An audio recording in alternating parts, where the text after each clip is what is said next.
Hello dear friends, नमस्कार। Ganga academy परिवार में आप सभी का हार्दिक स्वागत है, वंदन है, अभिनंदन है।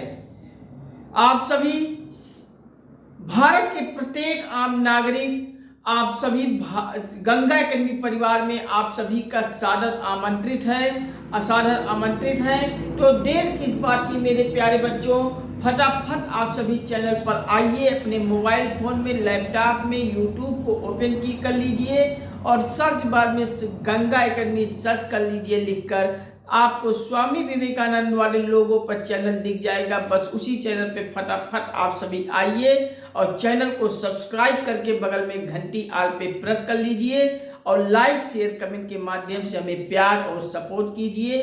हमारा आत्मबल आत्मविश्वास हौसला बढ़ाते जाइए। चैनल के लिंक को, वीडियोस को व्हाट्सएप, फेसबुक, इंस्टाग्राम, ट्विटर यार हर सोशल साइट पर अधिक से अधिक शेयर कर दीजिए और अपने सभी मित्रों, संबंधियों, परिचितों आज सभी को शेयर कर दीजिए। और इतना शेयर कर दीजिए मेरे प्यारे बच्चों कि संपूर्ण भारत के हर घर, हर परिवार, हर सदस्य गंगा अकेडमी पहुंच जाए। अब आप भारत के हर एक आम नागरिक तक आप इसे पहुंचा दीजिए और फटाफट चैनल पे जुड़ते जाइए। आप मेरे साथ जुड़ जाइए, मैं आपके साथ जुड़ चुका हूं और गंगा अकेडमी परिवार में आप सभी आइए और गंगा अकेडमी यूट्यूब चैनल के माध्यम से आप सभी को अपने घरों से ही संपूर्ण भारत के हर एक क्षेत्र की पूरी कंप्लीट फुल कोर्स के साथ आपको हर प्रतियोगी परीक्षाओं की तैयारी कंप्लीट निःशुल्क कराई जाएगी, साथ में पीडीएफ भी मिलेगी। तो देर किस बात की, मेरे बच्चों जुड़ जाइए फटाफट। आज के सेशन में हम भारतीय संविधान के प्रमुख अनुच्छेद पर डिस्कस करेंगे, आप सभी से वार्तालाप करेंगे, आप सभी से बातचीत करेंगे। मैंने पिछले सेशन में आपको भारतीय संविधान में अनुसूची पूरा खत्म कर ली थी। अनुसूची मैंने कुल 12 अनुसूची होते हैं भारतीय संविधान में और भारतीय संविधान के 12 अनुसूची को एक एक करके हम आप सभी को याद करा दिए थे। इसके बाद भारतीय संविधान के 22 भाग होते हैं और उन 22 भाग को हम एक एक करके आप सभी को याद करा दिया था। और भारतीय संविधान के 22 भाग के साथ साथ हम आपको उनके आगे आर्टिकल भी बता दिया था कि इस भाग के में कौन कौन आर्टिकल आता है, फला भाग के कौन कौन आर्टिकल आते हैं, सब कुछ हम डिफाइन कर दिया था। और आप सभी, उम्मीद करता हूं कि आप सभी याद कर लिए होंगे। भारत के संविधान के 22 भाग और अनुसूची आप सभी ने आत्मसात कर लिए।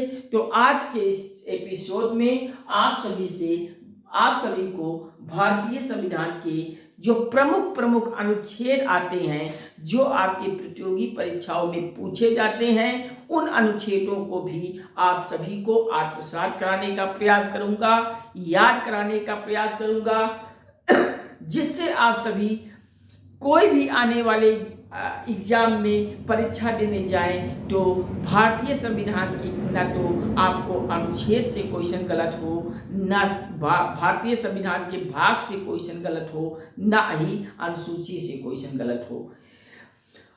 आप सभी धैर्य बनाए रखिए मेरे प्यारे बच्चों। हम एक एक सिलेबस कंप्लीट कराएंगे। भारतीय संविधान में जितने अमेंडेंट हुए हैं, संशोधन हुए हैं, उनको भी कंप्लीट करेंगे। भारत की जितनी योजना है उन पर भी कंप्लीट करेंगे। करंट भी पढ़ेंगे, history, geography, polity, economics, science में physics, chemistry, biotech, current affair, Hindi, Angrezi, गणित, सब एक एक विषय हम कंप्लीट करेंगे। पूरा आप सभी को फ्री ऑफ कास्ट प्रदान करवाएंगे। बस आप सभी हमें सपोर्ट कीजिए, चैनल पर आ जाइए, प्यार और सपोर्ट दीजिए, लाइक शेयर कमेंट के माध्यम से। चैनल को सब्सक्राइब करके बगल में घंटी आल पे प्रेस करके बेल आइकन दबा लीजिए और इसे संपूर्ण भारत के हर घर, हर परिवार, हर सदस्य तक पहुंचा दीजिए। भारत के प्रत्येक आम नागरिक तक पहुंचा दीजिए। व्हाट्सएप, फेसबुक, इंस्टाग्राम, ट्विटर के हर सोशल साइटों की ग्रुपों में अपने सभी मित्रों को, संबंधियों को, परिजनों को अधिक से अधिक शेयर कर दीजिए। तो चलिए हम जुड़ते हैं भारतीय संविधान के प्रमुख अनुच्छेद। तो सबसे पहले मेरे प्यारे बच्चों, भारतीय संविधान में कुल कितने अनुच्छेद हैं? तो आपको मैं पहली वाली क्लास में मैंने आपको बता दिया था कि भारतीय संविधान में भारतीय संविधान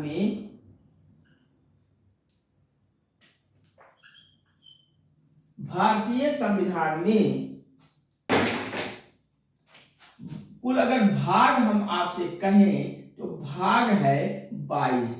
और भारतीय संविधान में कुल कितने भाग हैं? मैंने एक एक भाग को पढ़ूं तो भारत में भागों की संख्या 22। अनुसूची कितने हैं? तो मैंने आपको बताया था कि अनुसूची भारत के संविधान में 12 है। और अनुच्छेद कितने हैं यानी आर्टिकल कितने हैं? तो आर्टिकल है 395।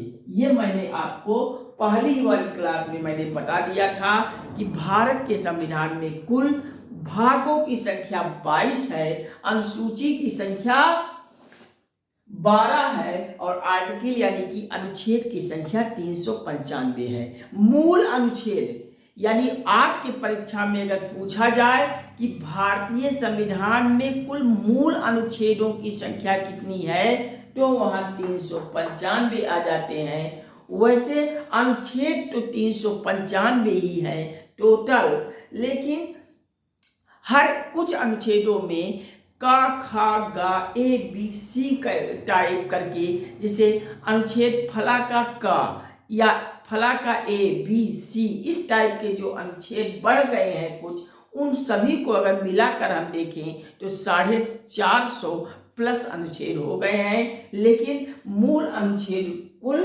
395 ही है और यही 395 हमें याद करना है, क्योंकि परीक्षा में पूछा जाता है कि भारत में मूल अनुच्छेदों की संख्या कितने हैं तो 395 है। तो भारत के संविधान में कुल 395 अनुच्छेद हैं और उन 395 अनुच्छेद में कौन कौन सा आर्टिकल, कौन कौन सा अनुच्छेद ऐसा है जो परीक्षा में पूछे जाते हैं, उन सारे आर्टिकल को, उन सारे अनुच्छेद को आज हम आप सभी को आत्मसात कराऊंगा, याद कराऊंगा और आज से कभी एक अनुच्छेद आप सभी को भूलेगा नहीं।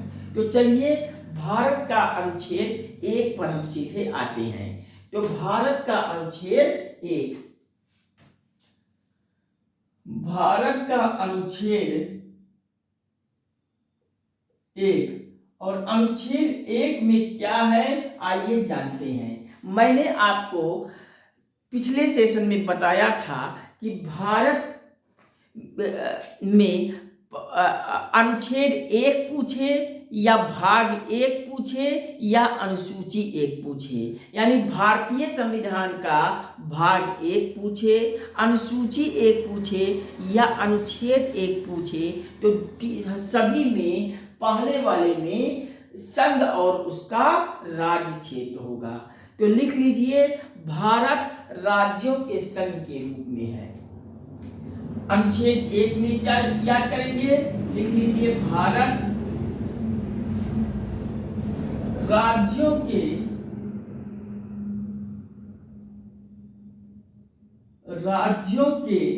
संघ के रूप में, संघ के रूप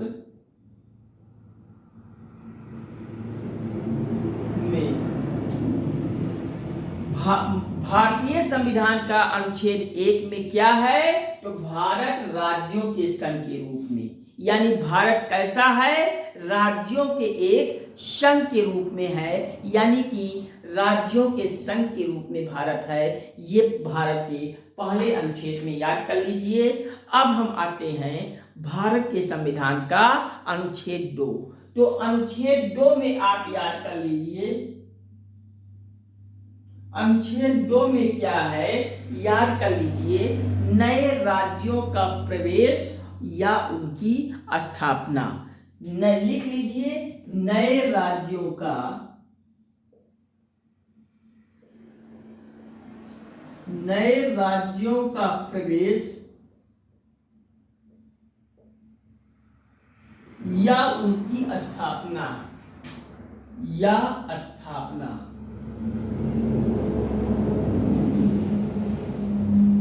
भारत का संविधान एक भारत राज्यों के संघ के रूप में है।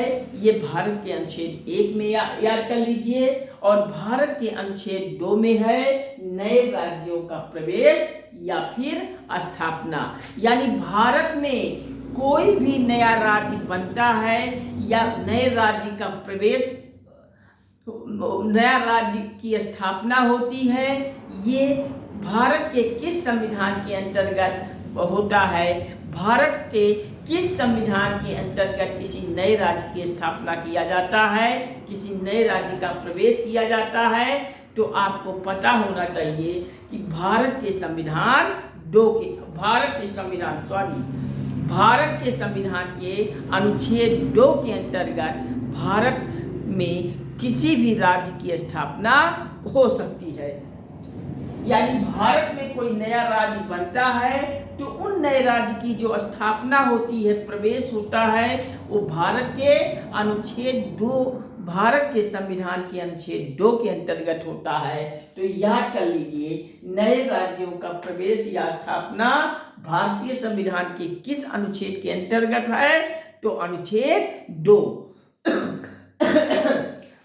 अनुच्छेद 2 में क्या याद करना है, नए राज्यों का प्रवेश या स्थापना। अब नेक्स्ट भारत का संविधान के अनुच्छेद 3 में आते हैं। और भारत के अनुच्छेद 3 में क्या है, कोई नए राज्यों का निर्माण होता है या पुराने राज्यों का कोई क्षेत्र, सीमा या उनके नामों में अगर परिवर्तन किया जा रहा है, तो ये भारत के संविधान के अनुच्छेद 3 के अंतर्गत होता है। जैसे कोई नए राज्य, भारत में कोई नया राज्य बनाया जाता है, कोई पुराना राज्य का क्षेत्र में, सीमाओं में, नामों में परिवर्तन किया जाता है।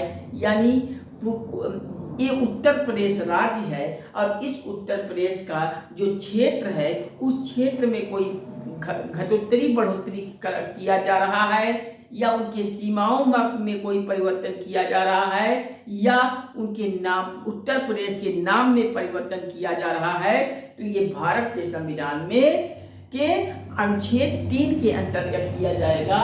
याद कर लीजिए, अनुच्छेद 3 में आप याद कर लीजिए, नए राज्यों का निर्माण।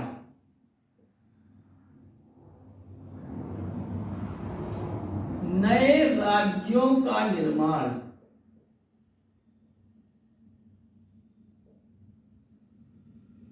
नए राज्यों का निर्माण और पुराने राज्यों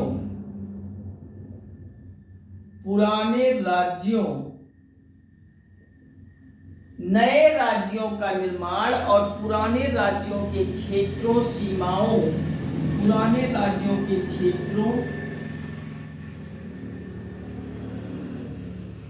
सीमाओं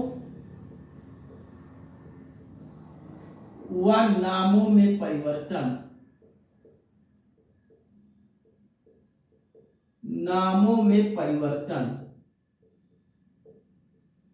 परिवर्तन क्या है भारत के संविधान में के अनुच्छेद 3 में। तो भारत के संविधान के अनुच्छेद 3 में नए राज्यों का कोई निर्माण हो रहा है या पुराने राज्यों का कोई क्षेत्र में अदला बदली हो रहा है, उनके सीमाओं में कोई अदला बदली हो रहा है या पुराने राज्यों के नामों में परिवर्तन किया जा रहा है, तो ये सब भारत के संविधान के अनुच्छेद 3 में किया जाएगा। कोई नए राज्यों का निर्माण हो रहा है या पुराने राज्यों के क्षेत्रों में, सीमाओं में और उनके नामों में परिवर्तन अगर किया जा रहा है, तो ये भारत के संविधान के अनुच्छेद 3 के अंतर्गत किया जाएगा। याद रखना है मेरे दोस्त, भूलना नहीं है। जैसे पहले उत्तराखंड राज्य जो उत्तर प्रदेश से कट कर बना है, तो ये उत्तराखंड को पहले उत्तरांचल बोला जाता था। यानी उत्तराखंड राज्य का पहले नाम जब बना था उत्तराखंड, तो उस समय उत्तरांचल के नाम से इसका नाम था। अब उत्तरांचल वाला नाम में बदल दिया गया। अब उत्तरांचल को उत्तराखंड नाम कर दिया गया। तो ये पांडिचेरी एक राज्य है, इसका नाम अब पुडुचेरी कर दिया गया है। तो इस प्रकार के राज्यों में जो पुराने राज्यों के नाम में परिवर्तन किया जा रहा है, ये सब अनुच्छेद 3 के अंतर्गत किया जाएगा। पुराने राज्यों के नामों में परिवर्तन के साथ साथ उनके सीमाओं में भी यहाँ परिवर्तन करने का प्रावधान है, उनके क्षेत्र में भी, और नए राज्यों का कोई निर्माण हो रहा है। तो ये सब भारत के संविधान के अनुच्छेद 3 के अंतर्गत किया जाता है, याद रखना है। अब नेक्स्ट भारत का संविधान का अनुच्छेद आता है 4। तो भारत के संविधान के अनुच्छेद 4 में आ जाइए सीधे, और 4 को भी हम याद कर लेते हैं। तो भारत के संविधान का अनुच्छेद 4 क्या कहता है, तो नोट कर लीजिए, याद कर लीजिए। भारत का संविधान का अनुच्छेद 4 में 1+4 अनुसूची का यहाँ संशोधन हुआ, तथा अनुच्छेद 2 और 3 के अधीन बनाई गई विधियां याद कर लीजिए। तो अनुच्छेद 4 में क्या है, 1+4 अनुसूची का संशोधन, 1+4 अनुसूची का संशोधन तथा अनुच्छेद 2+3 के अधीन बनाई गई विधियां। तो लिख लीजिए 1+4 अनुसूची का संशोधन, अनुसूची का संशोधन,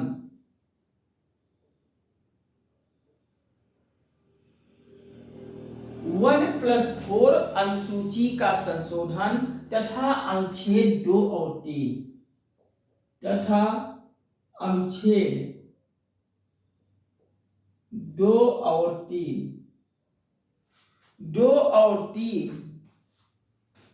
2+3 के अधीन बनाई गई विधियां, के अधीन बनाई गई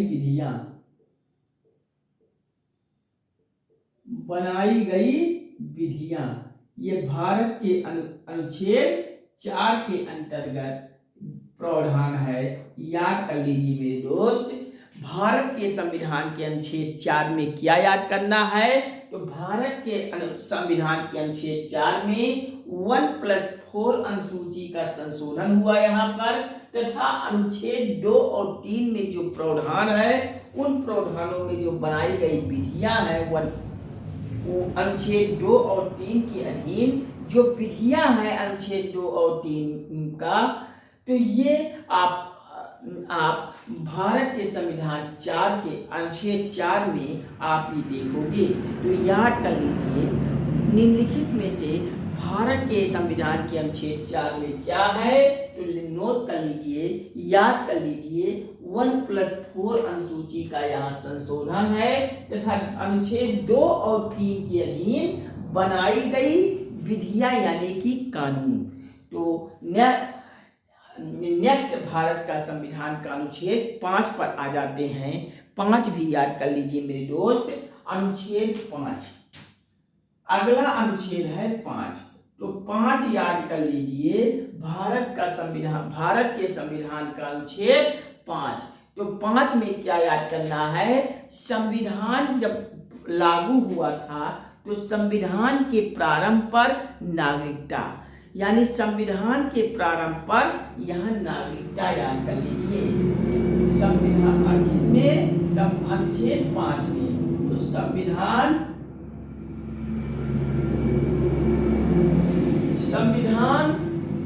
के प्रारंभ पर, संविधान के प्रारंभ पर नागरिकता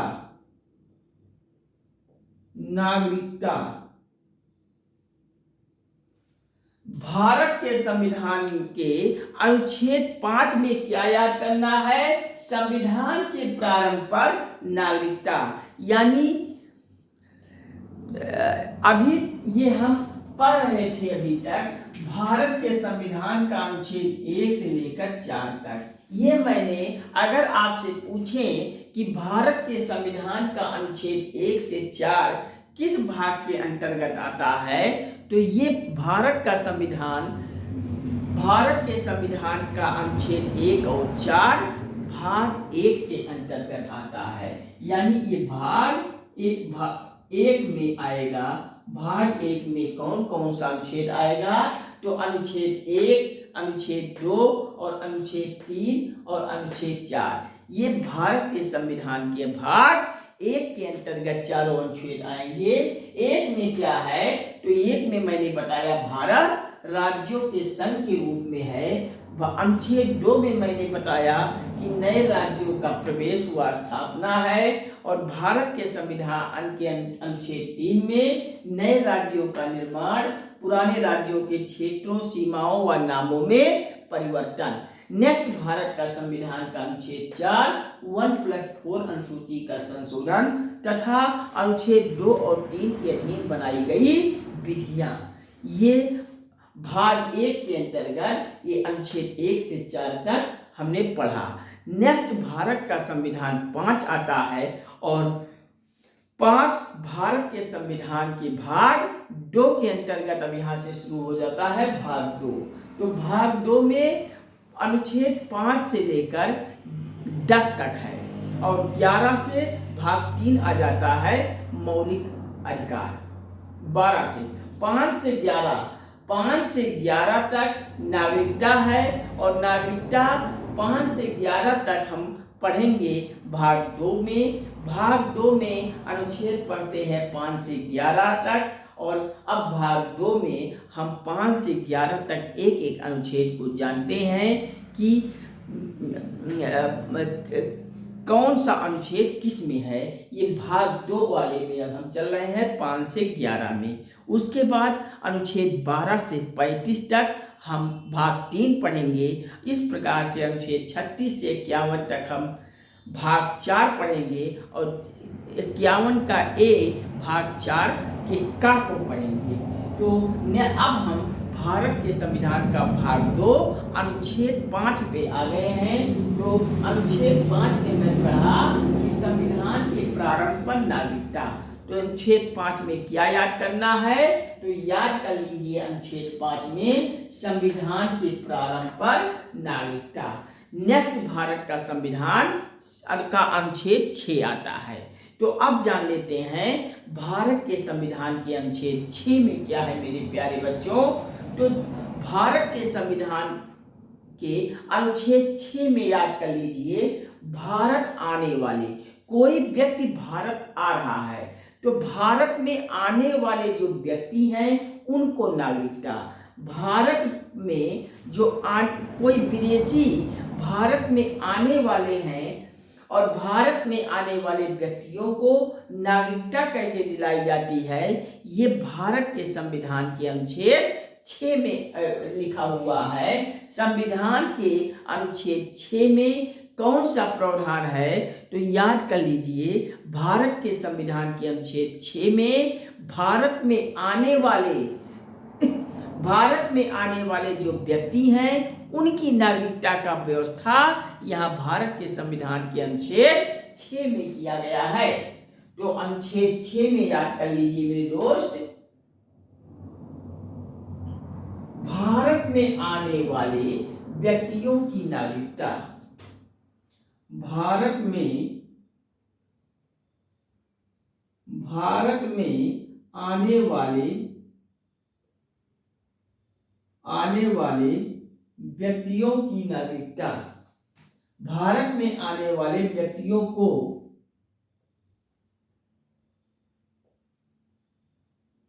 नागरिकता।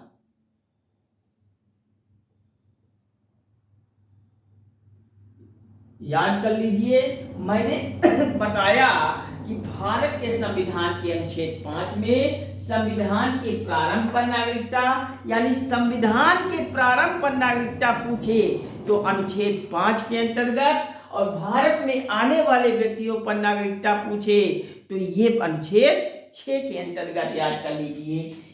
एक बार फिर से सुन लीजिए, संविधान के प्रारंभ पर नागरिकता निम्नलिखित में से किस अनुच्छेद के अंतर्गत आता है? संविधान के प्रारंभ पर नागरिकता अनुच्छेद 5। अनुच्छेद 5 अनुच्छेद 5 क्या कहता है? अनुच्छेद 5 कहता है, याद कर लीजिए, संविधान के प्रारंभ पर नागरिकता, संविधान के प्रारंभ पर अगर नागरिकता दी जा रही है तो भारत के संविधान के अनुच्छेद 5 के अंतर्गत, और भारत में आने वाले व्यक्तियों को नागरिकता दिया जाए ना, ये भारत के संविधान के अनुच्छेद 6 के अंतर्गत याद कर लीजिए मेरे दोस्त। नेक्स्ट भारत का संविधान आता है अनुच्छेद 7। तो अनुच्छेद 7 में क्या है, आइए अब जान लेते हैं। अनुच्छेद 7 में हमें क्या पढ़ना है, क्या याद करना है? भारत में आने वाले अगर व्यक्तियों को नागरिकता दिया जा रहा है तो ये भारत के अनुच्छेद 6 के अंतर्गत दिया जाता है। अब पाकिस्तान जाने वाले कुछ व्यक्तियों की नागरिकता जो दिया जा रहा है, यानी पाकिस्तान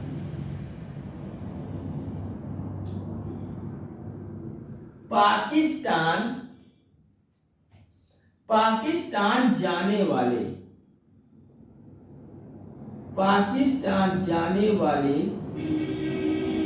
कुछ व्यक्तियों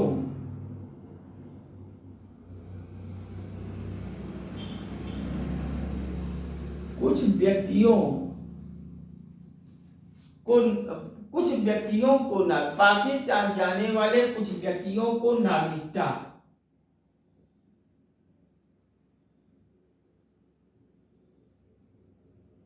अगर कोई पाकिस्तान जा रहा है और पाकिस्तान जाने वाले कुछ व्यक्तियों की नागरिकता, ये भारत के संविधान के अनुच्छेद 7 के अंतर्गत प्रावधान है।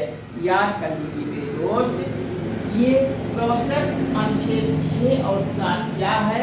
जैसे जब भारत आजाद हुआ था तो उससे पहले, आजादी से पहले भारत पाकिस्तान एक था, और जिन्ना साहब पाकिस्तान को अलग करने की लगातार मांग करते रहे, और पाकिस्तान जब अलग हुआ तो अलग होने के बाद एक शर्त रखा गया कि क्योंकि पाकिस्तान भी हमारा था, भारत तो हमारा था ही था, तो पाकिस्तान और भारत दोनों हम ही लोगों का था। कुछ विषम परिस्थितियां हो गई जिससे पाकिस्तान एक अलग देश बन गया और भारत अलग देश बन गया। तो उस दौरान गांधी जी कभी ये नहीं चाहते थे कि पाकिस्तान अलग हो, लेकिन कुछ ऐसी परिस्थिति बन गई कि अलग करना ही पड़ा। तो जब पाकिस्तान अलग हो गया तो ये शर्त रखी गई कि जिन्ना साहब का ये पाकिस्तान अलग करने का ये फंडा था कि मुस्लिम भाई पाकिस्तान की, मुस्लिमों का एक अलग कंट्री हो जाए पाकिस्तान, और हिंदू का अलग कंट्री हो जाए हिंदुस्तान। तो अलग करने के बाद हम भारत के हमारे क्रांतिकारी, भारत के हमारे संविधान निर्माता एक ये प्रावधान बनाया कि जिन्हें पाकिस्तान रहना हो वो पाकिस्तान रहें, जिन्हें हिंदुस्तान में रहना हो और हिंदुस्तान में रहें, किसी को जबरदस्ती नहीं किया जाएगा। तो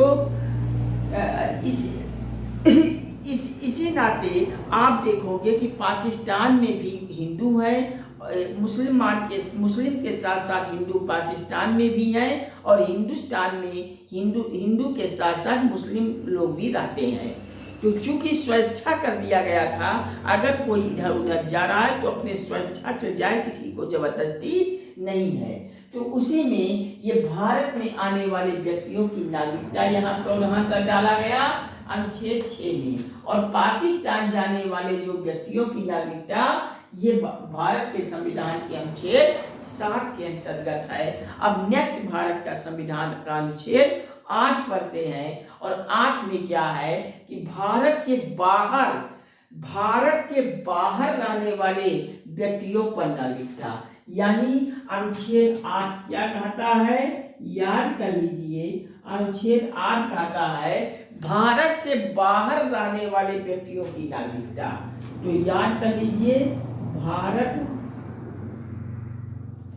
भारत के बाहर रहने वाले भारत के बाहर रहने वाले व्यक्तियों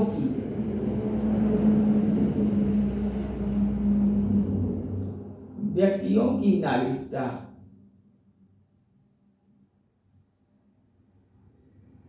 अर्थात इसका कहने का तात्पर्य क्या है कि भारत के बाहर रहने वाले व्यक्तियों की नागरिकता, तो ये जैसे कुछ हमारे भारत के नागरिक ऐसे हैं जो किन्हीं दूसरे देश में रोजगार के लिए या पढ़ने के लिए या किसी भी कारणवश भारत के नागरिक जरूर हैं, लेकिन रहते वो किसी अन्य देश में हैं। जैसे हम उदाहरण के रूप में अगर ले लें तो भारत का राजदूत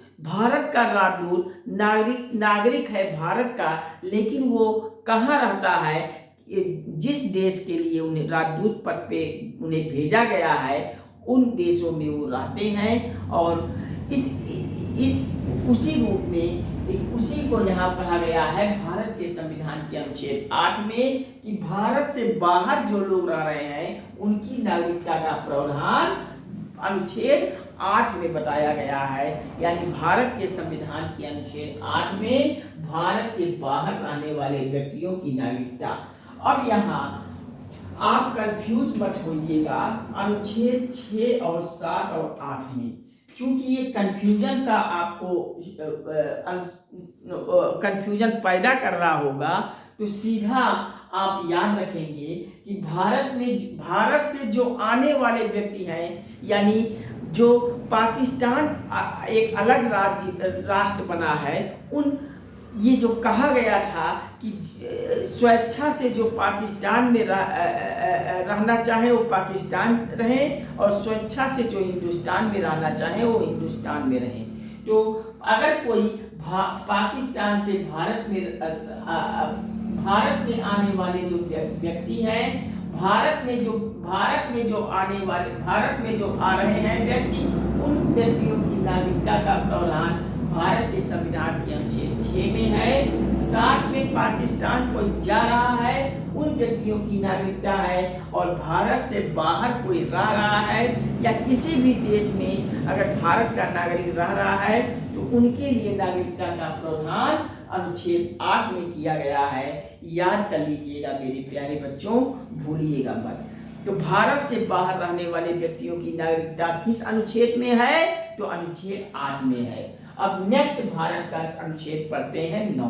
तो अनुच्छेद 9 क्या है मेरे प्यारे बच्चों, याद कर लीजिए अनुच्छेद 9। तो अनुच्छेद 9 में किसी राज्य की नागरिकता लेने पर अब नागरिकता ना होना, चूंकि भारत का नागरिकता प्रणाली कैसी है, एकल नागरिकता है। यानी भारत में एकल नागरिकता का प्रावधान है, दोहरी नागरिकता का प्रावधान भारत में नहीं है। यानी एकल नागरिकता क्या है मेरे प्यारे बच्चों, जैसे भारत का कोई नागरिक है और वो किसी अन्य देश का जाकर स्वयं नागरिक बन जा रहा है, तो जैसे ही वो किसी अन्य देश का नागरिक बनता है, स्वतः उसका नागरिकता भारत में खत्म हो जाती है। यानी जिस देश को भारत का नागरिक कोई अन्य देश में नागरिक बनता है, उसी सेम समय यहाँ भारत की नागरिकता उसकी खत्म कर दी जाती है। यानी कुल मिलाकर कहें तो भारत का नागरिकता प्रणाली एकल नागरिक प्रणाली है। यानी भारत का नागरिक कैसा नागरिकता का प्रावधान है, तो एकल प्रणाली है। तो नोट कर लीजिए भारत के संविधान के अनुच्छेद 9 में कि विदेशी राज्य का अगर कोई नागरिकता ले रहा है तो विदेशी राज्य की नागरिकता लेने पर उसकी नागरिकता वहीं पर समाप्त हो जाएगी। तो नोट कर लीजिए विदेशी राज्य की नागरिकता, विदेशी राज्य की नागरिकता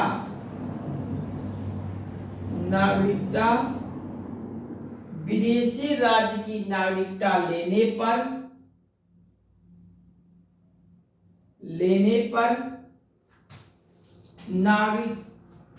भारत का नागरिकता ना रहना, भारत का नागरिकता समाप्त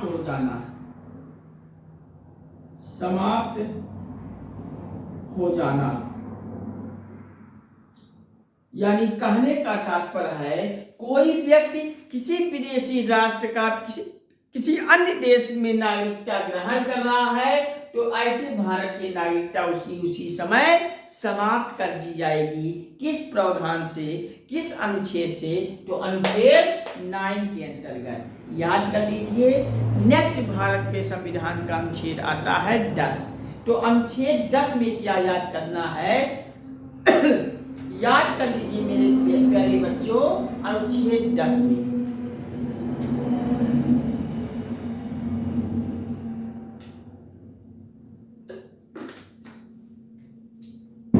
अनुच्छेद 10 याद कीजिए कि नागरिकता के अधिकार का बना रहना, नागरिकता का जो अधिकार है उसका बना रहना, नागरिकता के अधिकार का बना रहना ये भारत के संविधान के अनुच्छेद 10 का आता है। तो लिख लीजिए अनुच्छेद 10, याद कर लीजिए अनुच्छेद 10। क्या याद करना है? नागरिकता के अधिकार का बना रहना, नागरिकता के अधिकार, नागरिकता के अधिकार का बना रहना, नागरिकता के अधिकार का बना रहना ये भारत के किस अनुच्छेद में है? तो नागरिकता के अधिकार का बना रहना भारत के संविधान के अनुच्छेद 10 में ये प्रावधान बनाया गया है। याद कर लीजिए अनुच्छेद 10 क्या कहता है? याद कर लीजिए मेरे दोस्त, अनुच्छेद 10 में है नागरिकता के अधिकार का बना रहना। नेक्स्ट भारत के संविधान का अनुच्छेद 11 आ जाता है। आइए अब सीधे आते हैं अनुच्छेद 11 में। तो अनुच्छेद 11 याद कर लीजिए मेरे प्यारे बच्चों, अनुच्छेद 11 में क्या है? अनुच्छेद 11 में जैसे संसद द्वारा नागरिकता के अधिकार का विधि द्वारा विनियमन, संसद क्या है? संसद द्वारा नागरिकता के अधिकार का विधि द्वारा विनियमन ये भारत के संविधान का अनुच्छेद 11 के अंतर्गत आता है। याद कर लीजिए अनुच्छेद 11 में क्या है?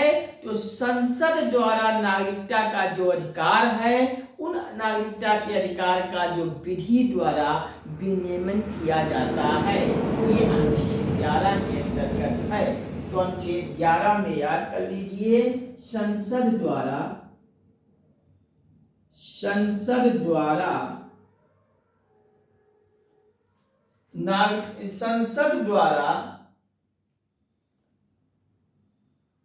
नागरिकता, संसद द्वारा नागरिकता के अधिकार का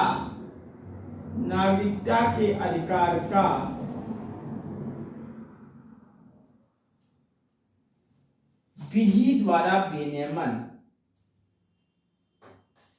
विधि द्वारा विनियमन, विनियमन।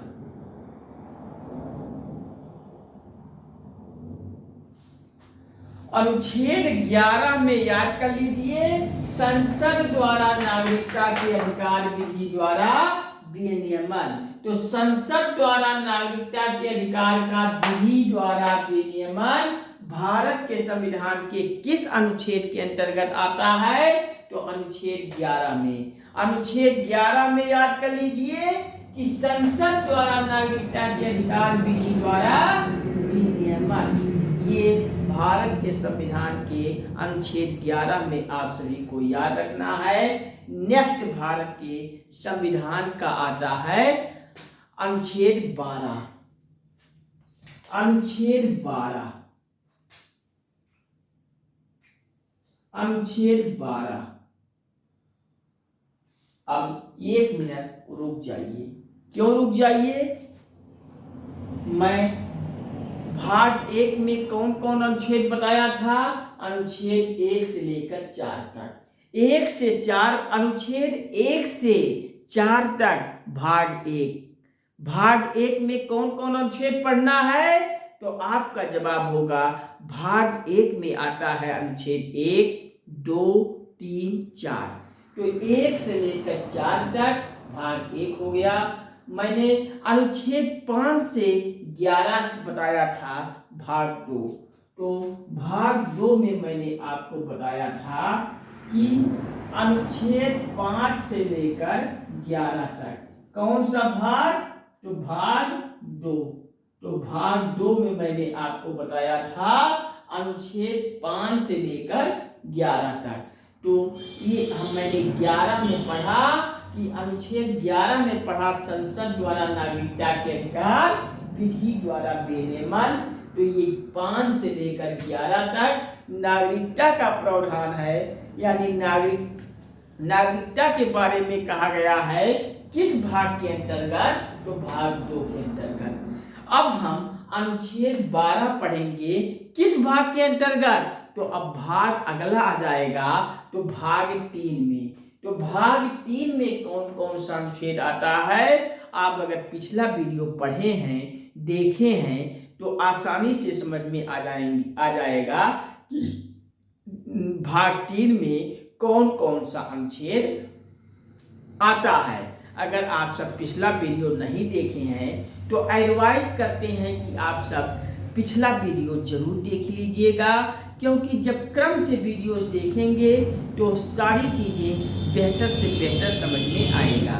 तो अनुच्छेद 12 से लेकर अनुच्छेद 35 तक हम पढ़ेंगे भाग 3 में। यानी अनुच्छेद 12 से लेकर अनुच्छेद 35 में कौन सा भाग है? तो भाग 3 में है। और भाग 3 में अनुच्छेद 12 से लेकर 35 तक हम क्या पढ़ेंगे, किसके बारे में पढ़ेंगे? तो आपका जवाब होगा मौलिक अधिकार, मूल अधिकार या फंडामेंटल ऑफ राइट। तो फंडामेंटल राइट में हम सीधे आ गए, मूल अधिकार में आ गए, मौलिक अधिकार में आ गए। भाग 3 में कौन कौन सा अनुच्छेद? तो अनुच्छेद 12 से लेकर 35 तक। और ये अनुच्छेद 12 से लेकर अनुच्छेद 35 हर एक व्यक्ति को भारत का संविधान गिफ्ट दिया है और आप सभी को ये स्वतंत्र किया हुआ है भारत के संविधान में मूल अधिकार। यानी कोई आपका जो अनुच्छेद 12 से अनुच्छेद 35 तक कोई भी प्रावधान आपको कोई रोक रहा है तो उसके खिलाफ आप सीधे न्यायालय का शरण ले सकते हो और न्यायालय से आपको ये अधिकार स्वतः मिल जाएंगे। और आपका कोई मूल अधिकार पे कोई आपको डिस्टर्ब कर रहा है, आपको मूल अधिकार का कोई हनन कर रहा है, तो ऐसे में आप सीधे अनुच्छेद 32 के अंतर्गत सीधे सुप्रीम कोर्ट का दरवाजा खटखटा दोगे और आपको मूल अधिकार वापस सुप्रीम कोर्ट से मिल जाएगा। तो मूल अधिकार हमेशा न्याय योग्य होता है, यानी मूल अधिकार का कहीं आपको कोई लगे कि हनन हो रहा है तो सीधे आप न्यायालय के पास जा सकते हो। जबकि जब आगे अनुच्छेद 36 से 51 हम पढ़ेंगे नीति निर्देशक तत्व DPSP, तो वहाँ न्याय योग्य नहीं रहेगा। तो अब हम अनुच्छेद 12 आते हैं। 12 से 35 मूल अधिकार, मौलिक अधिकार, फंडामेंटल ऑफ राइट। तो अनुच्छेद 12 में क्या है मेरे प्यारे बच्चों, याद कर लीजिए। अनुच्छेद 12 में राज्य की परिभाषा पढ़ते हैं। तो राज्य की परिभाषा हमें कहाँ पढ़ना है, तो नोट कर लीजिए। राज्य की परिभाषा, राज्य की परिभाषा हमें किस अनुच्छेद में पढ़ना है, तो राज्य की परिभाषा भारत के संविधान के अनुच्छेद 12 के अंतर्गत प्रावधान है। तो अनुच्छेद 12 में याद कर लीजिए राज्य की परिभाषा। अनुच्छेद 12 में राज्य की परिभाषा, अनुच्छेद 12 में राज्य की परिभाषा, यानी निम्नलिखित में से बताइए राज्य की परिभाषा भारत के संविधान के किस अनुच्छेद में मिलता है। तो राज्य की परिभाषा भारत के संविधान के अनुच्छेद 12 में मिलता है। तो याद कर लीजिए अनुच्छेद 12 राज्य की परिभाषा। तो नेक्स्ट अब भारत के अगला अनुच्छेद आते हैं, अनुच्छेद 13। तो अनुच्छेद 13 में मेरे प्यारे बच्चों याद कर लीजिए, अनुच्छेद 13 में, तो अनुच्छेद 13 क्या कहता है, मूल अधिकारों से असंगत या उनका अल्पीकरण करने वाली विधियां। तो मूल अधिकारों के असंगत, अगर मूल अधिकारों से असंगत है या उनका अल्पीकरण करने वाली कोई विधियां हैं जो आपके मूल अधिकारों को असंगत, गलत बता रही हैं या उन्हें कम कर रही हैं, उन्हें छीन रही हैं, ऐसी कोई विधि अगर आ रही है तो आपका ये कौन सा अनुच्छेद है, तो अनुच्छेद 13 याद कर लीजिए। तो नोट कर लीजिए अनुच्छेद 13 में मूल अधिकारों से असंगत,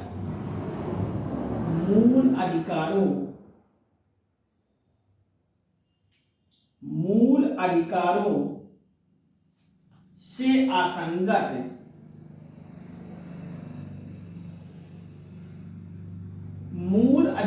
से असंगत या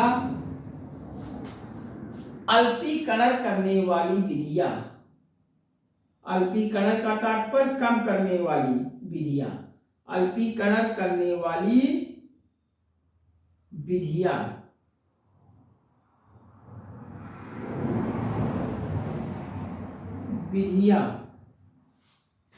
भारत के संविधान के अनुच्छेद 13 में याद कर लीजिए, मूल अधिकारों से असंगत या फिर अल्पीकरण करने वाली विधियां या कम करने वाली कोई विधि है, मूल अधिकार को छीन रहा है, कम कर रहा है, असंगत ठहरा रहा है, ऐसे अधिकारों को का भारतीय संविधान का अनुच्छेद 13 बताता है। तो नोट कर लीजिए 13 में मूल अधिकारों से असंगत या फिर अल्पीकरण करने वाली कोई विधि है आ रही है आपके बीच, तो ये आप अनुच्छेद 13 की आपको वो छीन रहा है। तो अनुच्छेद 13 में याद कर लीजिए मूल अधिकारों से असंगत या अल्पीकरण करने वाली विधियां। तो नेक्स्ट अब भारत के संविधान के अनुच्छेद के अंतर्गत आते हैं अनुच्छेद 14। तो याद कर लीजिए अनुच्छेद 14 में हमें क्या पढ़ना है, तो अगले अनुच्छेद 14 में आते हैं विधि के समझ समानता, यानी अनुच्छेद 14 में क्या है, तो अनुच्छेद 14 में विधि के समक्ष समानता। तो याद कर लीजिए विधि के समक्ष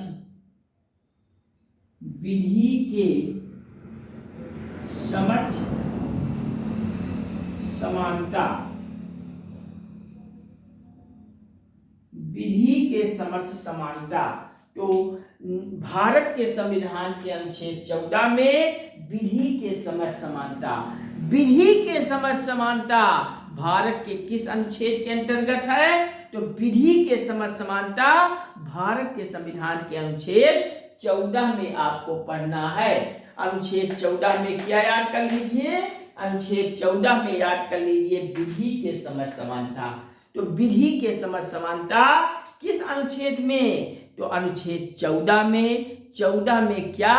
विधि के समझ समानता। तो नेक्स्ट भारत के संविधान के अनुच्छेद 14 में की ओर फिर 14 हो गया। 14 में क्या हो गया? विधि के समझ समानता। तो अब अगला भारत का संविधान का अनुच्छेद 15 की ओर बढ़ते हैं। तो अनुच्छेद 15 में याद कर लीजिए अनुच्छेद 15। और अनुच्छेद 15 में क्या याद कर लीजिए? एक चीज मैं आपको बता दूं, ये जो निशान मैं बनाया हूं इसका मतलब जो ऊपर वाला अनुच्छेद है उसके जिस शब्द के नीचे ये रहता है वही शब्द यहाँ आ जाता है। यानी यह अनुच्छेद के नीचे ये साइन जो हम बनाया हूं सब साइन का मतलब है अनुच्छेद। यानी अनुच्छेद 1, अनुच्छेद 2, अनुच्छेद 3, अनुच्छेद 4, अनुच्छेद 5, अनुच्छेद 6, अनुच्छेद 7, अनुच्छेद 8, अनुच्छेद 9, अनुच्छेद 10, अनुच्छेद 11, अनुच्छेद 12, अनुच्छेद 13, अनुच्छेद 14 और अगला अनुच्छेद आते हैं 15 में। और 15 में क्या है? धर्म, मूल वंश, जाति, लिंग या जन्म स्थान के आधार पर विभेद का प्रतिषेध। तो कोई अगर आपके धर्म में, मूल वंश में, जाति, लिंग में या जन्म स्थान के आधार पर कोई आपसी को विभेद कर रहा है तो ऐसे में विभेद का है तो विभेद का यह प्रतिषेध भारत के संविधान के अनुच्छेद 15 में है। कोई आपके धर्म में, मूल वंश में, जाति, लिंग में, जन्म स्थान के आधार पर विभेद कर रहा है तो ये भारत का संविधान के अनुच्छेद 15 के अंतर्गत आता है। याद कर लीजिए अनुच्छेद 15 में धर्म, अनुच्छेद 15 में नोट कर लीजिए धर्म, मूल वंश,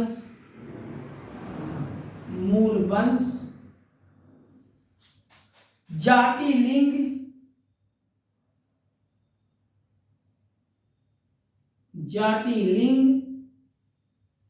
या जन्म स्थान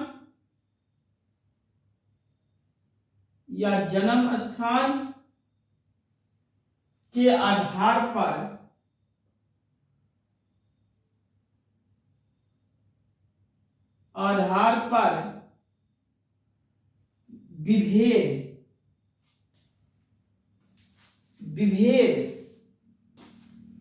पर विभेद का प्रतिषेध।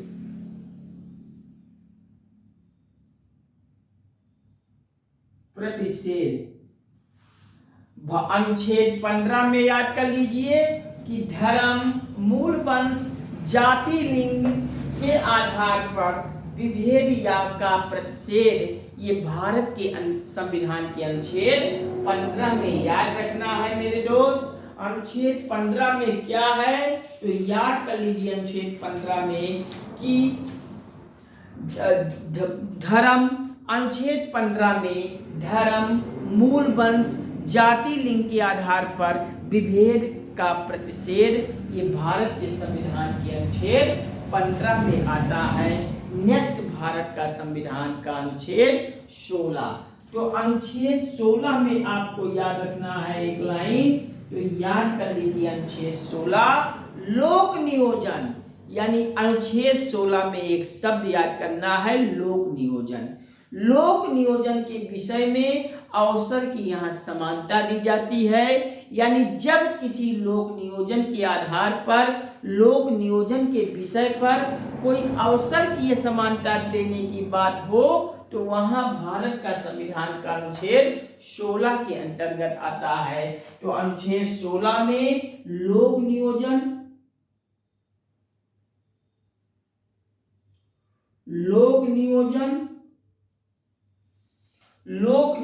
के विषय के आधार पर, लोक नियोजन के विषय के अवसर पर, लोक नियोजन के विषय में अवसर की समानता, अवसर की समानता। लोक नियोजन के विषय में अवसर की समानता यह भारत के संविधान के अनुच्छेद 16 के अंतर्गत आता है। यानी अनुच्छेद 16 में क्या पढ़ोगे, तो अनुच्छेद 16 में पढ़ोगे लोक नियोजन के विषय में अवसर की समानता। तो लोक नियोजन के विषय में अवसर की समानता भारत के किस संविधान के अनुच्छेद के अंतर्गत है? भारत के संविधान में किस अनुच्छेद के अंतर्गत लोक नियोजन के विषय में अवसर की समानता है? तो आपको याद करना है, रखना है कि अनुच्छेद 16 में है लोक नियोजन के विषय में अवसर की समानता। यानी लोक नियोजन के विषय में अवसर की समानता, लोक नियोजन के विषय में अवसर की समानता, लोक नियोजन के विषय में अवसर की समानता, ये भारत के संविधान के अनुच्छेद 16 के अंतर्गत है। क्या मेरे प्यारे बच्चों आपको कहीं कोई कंफ्यूजन आ रही है? उम्मीद करता हूँ आप सब अच्छे से समझ गए होंगे, कहीं किसी पॉइंट में आपको कंफ्यूजन नहीं हुई होगी। एक बार पुनः रिकॉल कर दें आपको, जिससे एक एक अनुच्छेद में आपकी स्पष्टता हो जाए और कहीं कोई कंफ्यूजन न होने पाए। तो नोट कीजिए भारत का अनुच्छेद 16। मैंने आपको भारत के अनुच्छेद 16 अनुच्छेद 1 मैंने आपको पिछले वीडियो में भाग जो पढ़ाया था, तो भाग 1 में मैंने बताया था कि भाग 1 में अनुच्छेद 1 से 4 पढ़ेंगे, अनुच्छेद 5 से 11 तक भाग 2 और अनुच्छेद 12 से 35 तक भाग 3। यानी भाग 2 में नागरिकता है और 3 में मौलिक अधिकार है। तो और भाग 1 में संघ और उसका राज्य क्षेत्र है। तो यानी भाग 1 से अनुच्छेद 1 से लेकर 4 तक भाग 1 में संघ और उसका राज्य क्षेत्र के बारे में है। भाग 2 में अनुच्छेद 5 से 11 तक नागरिकता है और भाग 3 में मौलिक अधिकार, मूल अधिकार, फंडामेंटल ऑफ राइट है, अनुच्छेद 12 से 35 तक। तो अनुच्छेद 1 में भारत राज्यों के संघ के रूप में है, याद करते हुए चलिएगा। भारत अनुच्छेद 1 में भारत राज्यों के संघ के रूप में है। अनुच्छेद 2 में नए राज्यों का प्रवेश व स्थापना। अनुच्छेद 3 में नए राज्यों का निर्माण हो गया, पुराने राज्यों के क्षेत्रों, सीमाओं और नामों में परिवर्तन किया जाता है। अनुच्छेद 4 में 1+4 अनुसूची का संशोधन तथा 2+3 के अनुच्छेद के अधीन बनाई गई विधियां। नेक्स्ट भारत के संविधान का अनुच्छेद 5 और 5 में संविधान के प्रारंभ पर नागरिकता। अब भाग 2 देखिए आ गया और नागरिकता आ गया, तो भाग 2 आ गया। अनुच्छेद 5 से 11 तक हम नागरिकता पढ़ेंगे। तो अनुच्छेद 5 में संविधान के प्रारंभ पर नागरिकता है। अनुच्छेद 6 में भारत में आने वाले व्यक्तियों को नागरिकता दिया जाता है। अनुच्छेद 5 में संविधान के प्रारंभ पर नागरिकता दिया जाता है। अनुच्छेद 6 में भारत में आने वाले जो व्यक्ति हैं उनको नागरिकता दिया जाता है अनुच्छेद 6 के आधार पर, और पाकिस्तान जाने वाले जो व्यक्ति हैं उनको नागरिकता दिया जाता है अनुच्छेद 7 के अंतर्गत, और भारत से जो बाहर रह रहे हैं उनको नागरिकता देने का व्यवस्था अनुच्छेद 8 में किया गया है। तो याद कर लीजिए। अब नेक्स्ट भारत के संविधान का अनुच्छेद 9 पढ़ते हैं। तो 9 आते हैं विदेशी राज्य की नागरिकता लेने पर। यहाँ विदेशी राज्य का अगर व्यक्ति कोई नागरिकता लिया है तो भारत की नागरिकता उसकी तुरंत समाप्त कर दी जाएगी। भाग अनुच्छेद 10 में नागरिकता के अधिकार का बना रहना, नागरिकता के अधिकार का बना रहना अनुच्छेद 10 में पढ़ेंगे। अनुच्छेद 11 याद कर लीजिए, संसद द्वारा नागरिकता के अधिकार, संसद द्वारा जो नागरिकता का अधिकार प्रदान किया गया है, संसद ने हमें जो नागरिकता का अधिकार प्रदान किया है, उसका विधि द्वारा विनियमन, ये अनुच्छेद 11 के अंतर्गत हमें याद करना है। अब अनुच्छेद